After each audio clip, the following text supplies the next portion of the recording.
Yeah. This is the classical one. This is from Al-Qarashi collection with Asadullah mark. We are not going to talk about the maker's mark. If you wish, we can talk about it one more another time. This is this classical one. You see that, Usman? Beautiful Yeah. blade, heavy Beautiful. blade. This is Persian crucible steel. What do you think about this Shamshi, Usman? It's amazing, Assad, and it's like we always say. One thing about Persian smiths is the blade was the most important. They Yes. didn't just simply embellish it with all these engravings, and they didn't go over the top. Of No. course, sometimes you get examples, but they focus on the blade quality, similar to Japanese swordsmanship. The blade is what makes the sword. Yes. The blade. Absolutely. And I always say, in order to understand Persian swordsmanship, you need to have handled real deal, means real blades, antique blades, not some newly made ones. You see that this one, Usman, also is also Asadullah blade. Look at this one. That remember that one with spatulated quillons? This is this one. Also beautiful. Oh, it's Usman? amazing. And Yeah. something that's really interesting outside is the shape of it. A lot of people who are new to Persian swordsmanship or new to even Ottoman swordsmanship, the curve of the blade really throws them off because it's extremely dangerous. Yeah. People think that doing Persian swordsmanship is it's not difficult. It's very, very difficult and it's very risky if you don't know what you're doing because the blade is it's like a I don't know what's the best way of explaining it, like a cobra. Yes. When you strike, it can follow you through, and if you're not careful, it can hit your back. And Yes. that's why it's really important that you learn swordsmanship under the correct instructors. At Razmafzar, we have many instructors. We've got many great videos as well where you can learn how to really do swordsmanship. Yes. And it's really important as well that you're very careful when you practice with these curved swords. Yes. As you can see that here, Usman, these are these two are Yeah, classical examples. This one also classical uh, handle or crossguard. But one thing you see that, let me just take this one. Persian blades always start straight. You see that? Up to here. You see? If you cut from here, you see it's almost straight. Then it starts to get a curve. You see that? yeah, That's very important to note. The beginning is straight. It's not a continuous curve, right? This is very important to take into consideration. This handle we talked about it is one of my favorite handles, right? And this one is also very interesting as unique. This was, I think, in Dr. von Walkowski's collection. Do you see the handle? The handle is made of rhino horn. Few Persian blades have rhino horn handle, right? Few. very rare material. Yeah. Very important, of course, back then in Persia. This is another one. You saw the handle, we saw that. Remember that one? This is with staghorn.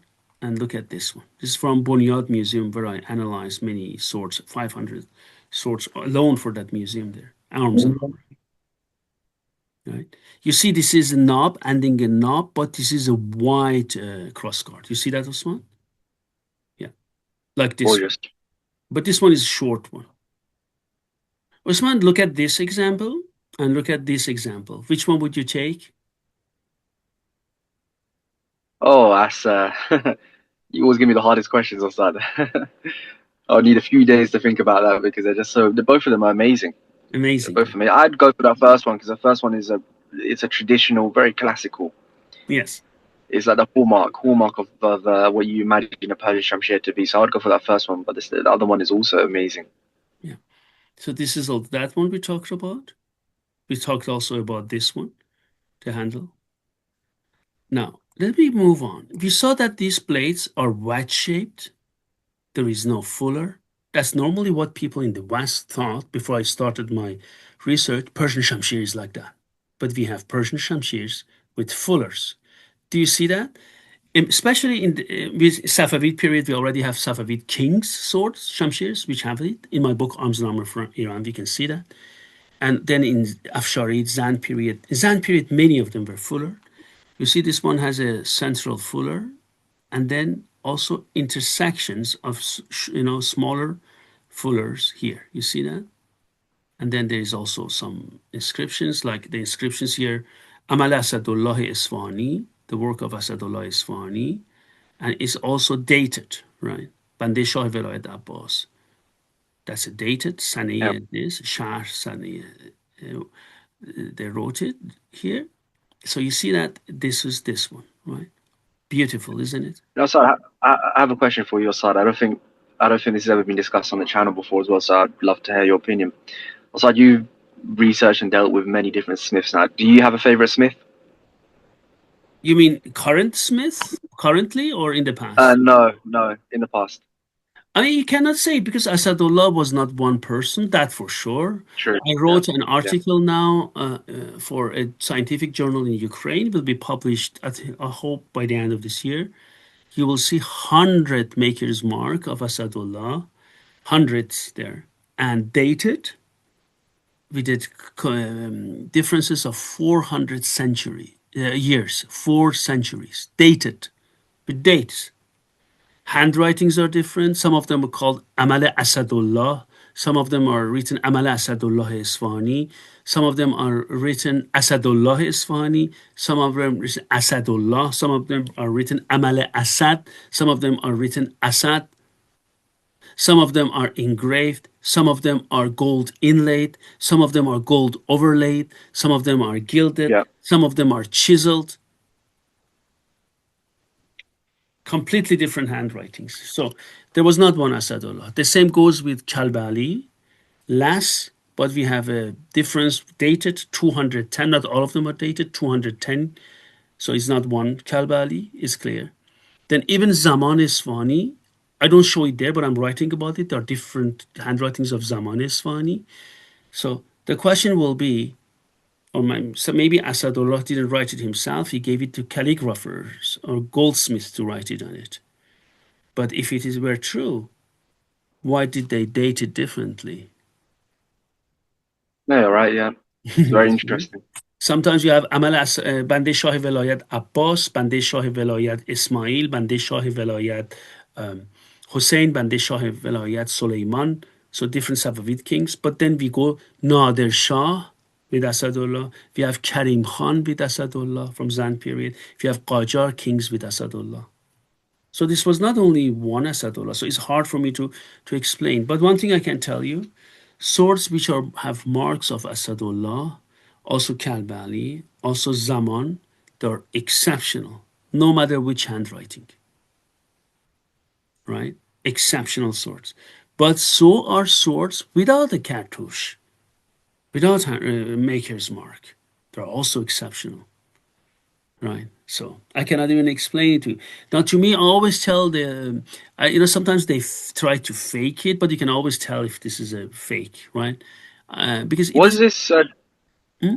Yeah. Sorry. Was this tradition also the same in Japan? Did they also have this where it wasn't just one smith? It was.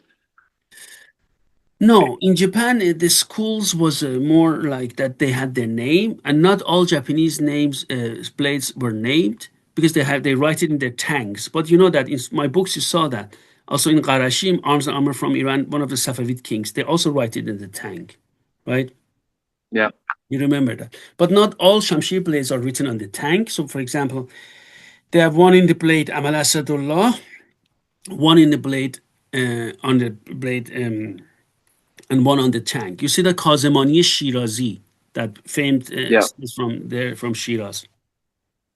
No, Japanese blades can be not all of them are signed, few of them are signed, but Japanese because they kept lots of writings about them, we can tell the tradition of making by the way the pattern welded is there.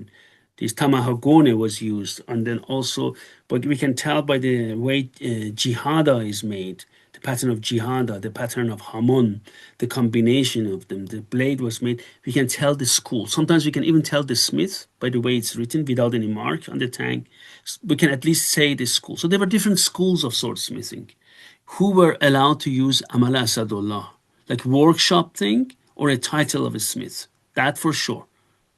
But the same tradition we had it in Europe. Andrea Ferrara, the famed Italian smith. Do you know how many types of writings of Andrea Ferrara are there and through centuries? Right? So Yeah. it's like that. So that for sure. So then the question, as I said also in my book, I have found 3 mentions of Asadullah in Persian manuscripts, 3 mentions. but none of them says exactly. For example, one is from Shah Sultan Hussein Safavid, one is from Qajar, one is by Mirza Lutfullah, an Iranian military advisor who wrote sword classification in Mughal India, but it was during Nadir Shah. And he also talks about Asadullah. Three different periods. Safavid, or Tazakkurat al-Nasrabadi in Safavid period. So I have a Safavid period manuscript, talks about Asadullah. I have, and Kalbali, one from Nadiri, Nadir Shah Afshar period, and one from Qajar period. Three mentions of Asadullah.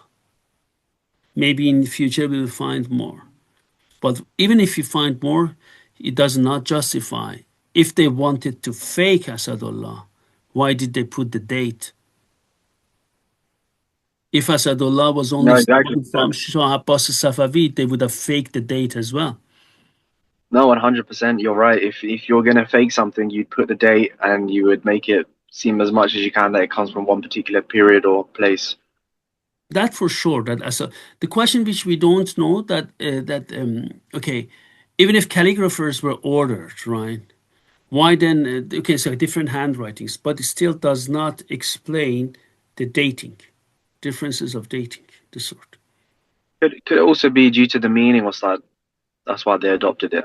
Yes, it could be because Asadullah, as you know, is the title of Hazrat Ali, right? The line Yeah. of God. But then again, there were also Asadullah is we have also some sorts in Al-Qarashi. You saw that there is a lion, Persian lion, and Yeah. then on its body is written Asad instead of writing Asadullah, right? But we should also not Yeah. forget that Shah Abbas the Great, the first, Shah Abbas the First, called also Shah Abbas Kabir in Persian, Shah Abbas the Great, they didn't call him Abbas because he didn't want it. They called him Kalb Ali, dog of Ali. Kalb Ali means dog of Ali. So, you know, your Servant dog. Yeah. humbleness, yeah, and Yeah. devotion to Ali. So you couldn't call him Abbas, they called him Kalb Ali. They wanted to be called Kalb Ali. Do you know what it means? So Kalb Ali was a title, not only a name. It was a name as well, but it was also a title, right? No, that makes a lot of sense. Yeah. Or when Shah Ismail Safavid was fighting, they always called him he's Asadullah. He fights like Asadullah, like Lion of God. You see that? Yeah. Shah Ismail had an incredible aura. Yes. His Yes. men saw him as a messiah. They saw him as Yes. a Shah real Abbas was general. very They respected him. successful, but Shah Abbas was more a military strategist. That's why he was very successful. Shah Ismail was a, well, different cup of tea, right? But he was. He was. Yeah. Yeah. I mean, even there's even I've even had accounts that even the Ottomans, the Janissaries, a lot of them they even admired him. Yes, they did. A lot of people admired him, but even if they fought him, they admired him. He had a charisma, he had an aura which very few leaders had. Yes, absolutely. So this is this Fullard ones. We talked about it. From Al-Qarashi collection, you see another Fuller shamshir. So fullers are there to lighten the blade, right? So it's not this common belief fullers were there to bring air into the wound. This is ridiculous. It was never like that. Fullers are there to change the balance or to lighten the blade. You see that there are shamshirs like this one or this one. This one has one central fuller and multi intersected fullers, shorter fullers. This one has two parallel fullers, main fullers, right? This one again has one fuller. Do you see that, Usman? Amazing, yeah. Do you like fuller shamshirs? Um, I suppose it depends, right? Outside, You know, even depends on how much armor you're wearing and everything. even on Japanese katana we have bohi. Yeah, We have Japanese blades with this fuller. Not all, but we have examples. Not like in Persian. Most are not fullered, but some are fullered, right? yeah. I mean, they have their particular use as well, right? So Yes. where they give advantages. So I think you have to factor that in. Look at this one. That's the pattern on it. That's patterned crucible still. Look how beautiful. And some Persian blades, again, are not, these are from Al-Qarashi collection. I put it here. And this is with typical, as they, in here they call them with these Quranic inscriptions. Ya hawla wa la quwwata illa billah wa Allahul azim, as they put it here. And then there is a Persian lion on the other side. These blades, I mean, a couple of years ago at least, the European or American collectors called them trade blades. So trade blades means they were made for trade, which is not true. There are also examples of them in Iran, used in Iran. These are normally, with these inscriptions, are wider blades. You see that? Wider blades. And they are multi-fullered, like in these examples. You see that? Very interesting fullered intersections. And there are two different ones, right? You see that, guys? Not that you think these are from the same sort. No, they're two different ones, right? You see that here and here. You see the similarities, right? But one thing is clear. They have both lion marks. But if you have these wider Persian shamshirs, wide blades, I have never seen one, only maybe one, yes, but they do not have a T section like Ottoman Pala blades have, right? They're wide, but no T section. Just one thing I need to mention that. They don't have a T section. What do you think about these wide blades? We have also, I'm preparing different from Isfahan videos on miniatures. You can see in paintings and miniatures, they're depicted as well, next to those ones with the slender blades. What do you think about these ones, Oh, Usman? they're very, very, very, very nice, beautiful. I mean, you don't see many examples of them as well, Yes, which not, is yeah. not many examples. The Al Qurashi collection is it's incredible, right? So many Yes, different pieces. It's incredible. unbelievable. And then, as you can saw that one of the Safavid kings was like that, when I handled that in Iranian museum, I need to say something. Guys, do not transfer from European context to Persian. In European context, we have these flamberge blades, as we see it here, especially on those double-handed ones, and they are not sharp, or a bit sharp. And people erroneously think flamberge were not made sharp. Okay, guys, look at this one. These wavy blades, or the so-called flamberge.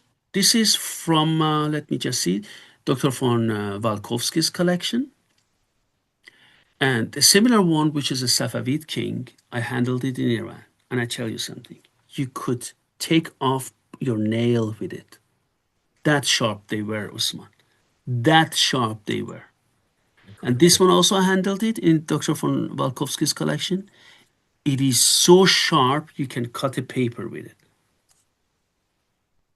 And interesting this one. You're going to love that, Usman. You see that there are waves, wavy blade here. You see that? And here on the back as well. Both sides are sharp. Usman. Do you like this? Oh, it's very, very beautiful. And I think there's an example as well, right, in the British Museum, if I'm not mistaken. Yes. Yeah, it's amazing. Amazing. And then you need to mention something to you. We have examples of wavy blades in Indonesia, like Indonesian kris. Two things you need to take into consideration. Indonesian kris is shorter. We have also, okay, longer ones, which are waved ones in Moro, Filipino Moro. But they're all made of welded steel, right? Filipino Moro Sondong kris is also very sharp. But these are sharp and these are made, first of all, they're longer blades and highly curved. And crucible steel is hell to forge. Much harder to forge than welded steel. And look, they make such blades out of patterned crucible steel. It's amazing. What was the main advantage of it? What was the main advantage of it having this distinct characteristic? I mean, I had only antique ones. You know that I was the first guy who cut with Asadullah and Kalbali blades in France. Do you remember that, right? Oh, so it's great, and everyone who's watching this, check out on the channel. It's a brilliant video. The reason I made it because there was supposedly by Beiruni one quote of him that crucible steel blades were are fragile in cold conditions. Look, guys, if you find, I translated 12 archery manuals in Persian and many others in crucible steel. Saw that I published some of these crucible steel. Opinions back then differed, right? So if something is written in 14th century, 13th century, 16th, 17th, it doesn't mean it is the law, right? It means it is the opinion of that I mean, author. So when he said that these break in cold conditions, that's why maybe crucible steel is for hotter climate.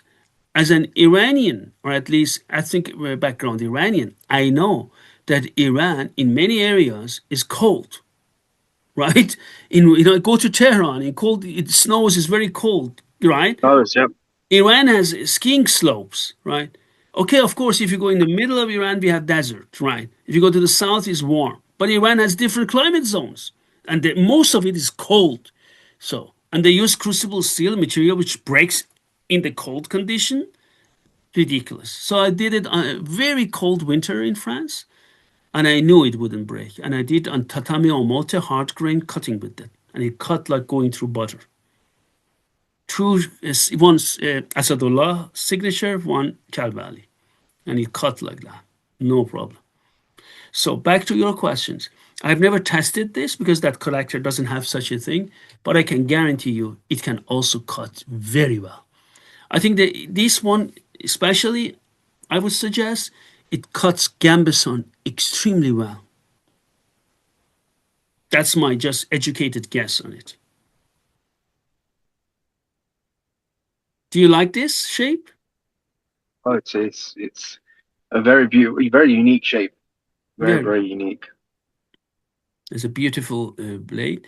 Okay, do you remember that in the beginning, Carabella hilt, right? And this dragon hat, this is also something which I really love. This one is from the Zand period and a long, wide blade with a central fuller. You see that? Beautiful shamshir. It's much smaller as well, right? No, it's not small because it's thick. You think it's small. No, it's not actually. Oh, yeah, it gives the appearance. Yeah, Yeah. it's actually not. You see that? Look at the patterned crucible steel. This is also a crucible Persian shamshir of a classical shape. You see that here, and it has this belt. This is the wave pattern on it. This is not wood grain pattern.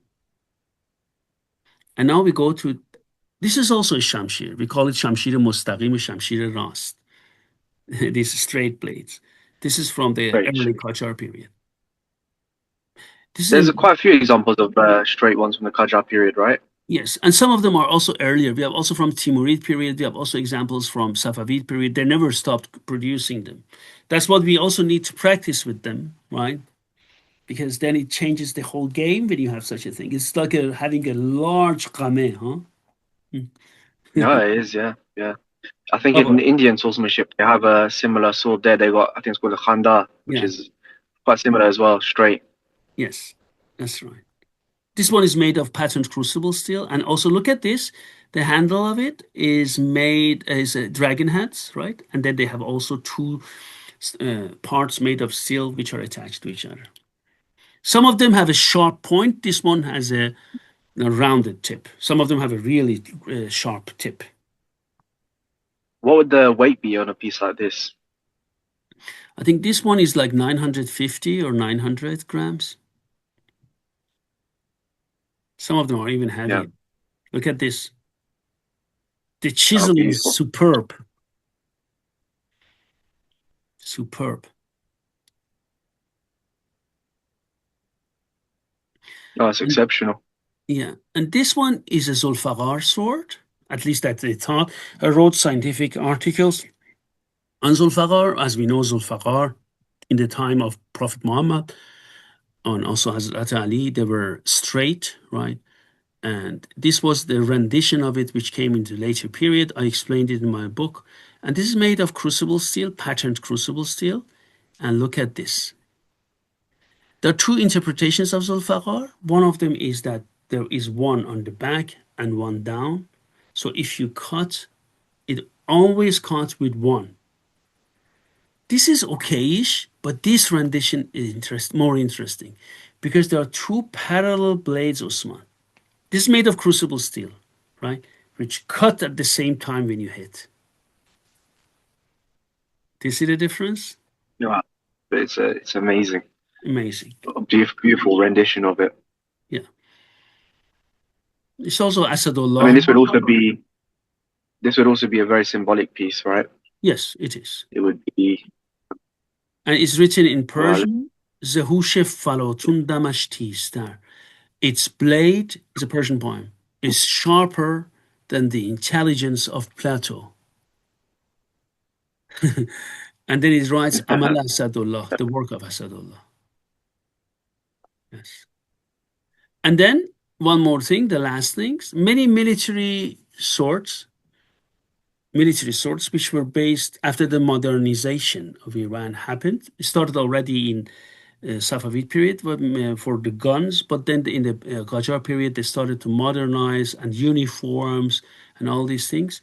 Many top quality military swords of Iran, as you see it in my book, Arms and Armor from Iran as well, which are based on English, French, or other European army models. Good ones were still made of crucible steel, like these ones. Beautiful, huh? Patterned crucible steel. amazing. Amazing, yes. Like this one. So this one was just wanted to show. So just to make it short, different handles, different quillins, pommel cap, handle materials, different shapes. There are some of them flamberge, some of them wider with fullers, some of them fullers, some of them wedge shaped without fullers. So the different types of Persian. That just wanted to talk about them today. Oh, so many beautiful pieces. Honestly, it's simply incredible. Made great piece of part of the collection. Yes. And Yeah. these are all real deal. These are all from major collections or museums or major private collections. So you can just have an idea how their real thing is. I really urge you to read my books to find out more information about the weight, about the length. So then something very well can be done. You know, for example, I see most of these reproduction shamshirs which people make are based on these lighter examples, which are kept in European or American museums, like 600 to 800 grams. But people don't know there are like 1,000, 1,200, 1,400 grams shamshir blades, right? Not only those lighter ones, right? Just wanted to mention that. Okay, Usman, I stopped sharing. What do you think about what we have been discussing today? Oh, it's been brilliant, and it's great to see how many different variations there are. Many people, when they think about the shamshir, they just think of one example. The shamshir is one curved sword. They don't realize how much variations, how much different characteristics they have, how many different components there are. So it was really interesting for the audience as well to be able to see the different examples that we have. Yes. I like this. Thank you very much, Osman Jan, for being here today, and I wish you a nice day. As always, Asad, brilliant speaking with you. Speak to you soon.